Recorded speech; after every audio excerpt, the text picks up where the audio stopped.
కేంద్ర ప్రభుత్వం ఇచ్చేటువంటి ఎంఎస్పి కనీస మద్దతు ధర మినిమం సపోర్ట్ ప్రైస్కు అదనంగా రాష్ట్ర ప్రభుత్వం తరఫున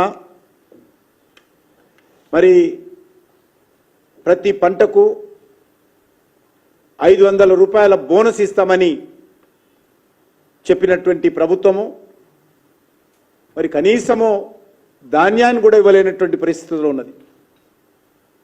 ఆ యొక్క పథకాన్ని కూడా ధాన్యం విషయంలో నీరుగార్చి ధాన్యం కాదు సన్నరకం ధాన్యాలకే ఇస్తామని చెప్పారు.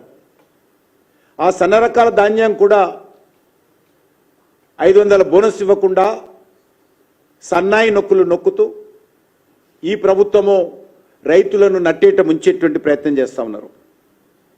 నేను అడుగుతాను, పత్తి సీజన్ జరుగుతూ ఉంది, ఎందుకు ఈరోజు పత్తికి మీరు ఇస్తామన్నటువంటి 500 బోనస్ ఇవ్వడం లేదో రేవంత్ రెడ్డి రాహుల్ గాంధీ చెప్పాలి. మొక్కజొన్న మీద, కందుల మీద, సోయాబీన్ మీద, మిర్చి, పసుపు, ఎర్రజొన్న, చెరుకు, జొన్నలు ఈ రకంగా 10 పంటల మీద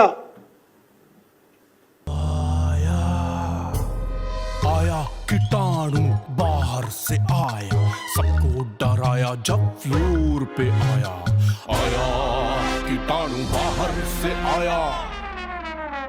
99.9% जर्म्स और रखें आपका घर साफ और सुरक्षित। आया कीटाणु बाहर से आया, सबको डराया जब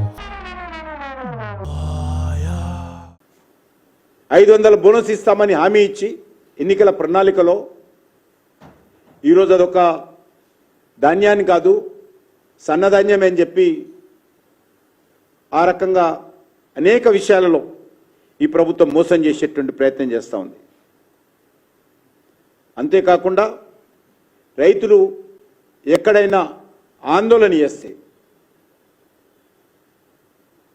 బీఆర్ఎస్ పార్టీ ఏ రకంగా రైతులకు బేడీలు వేసి రైతాంగాన్ని అవమానం చేసిందో కాంగ్రెస్ పార్టీ కూడా అధికారంలోకి వచ్చిన తర్వాత ఆందోళన చేస్తున్నటువంటి రైతులను అక్రమ కేసులు పెట్టి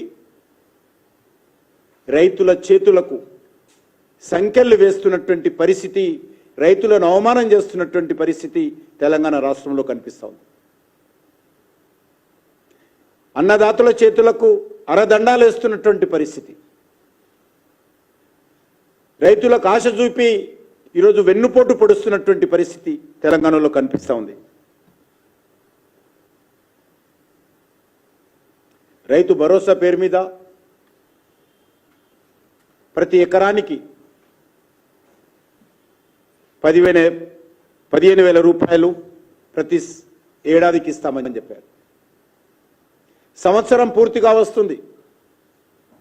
కౌలు రైతులకు ప్రతి ఎకరానికి 15,000 ఇస్తామన్నారు. ప్రతి రైతు కూలీకి 12,000 ఇస్తామన్నారు. అన్ని పంటలకు మెరుగైనటువంటి పద్ధతిలో సహకారం అందిస్తామన్నారు.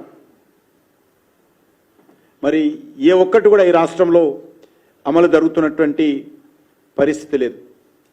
మరొక దిక్కు చూస్తే కేంద్ర ప్రభుత్వం ఈ యొక్క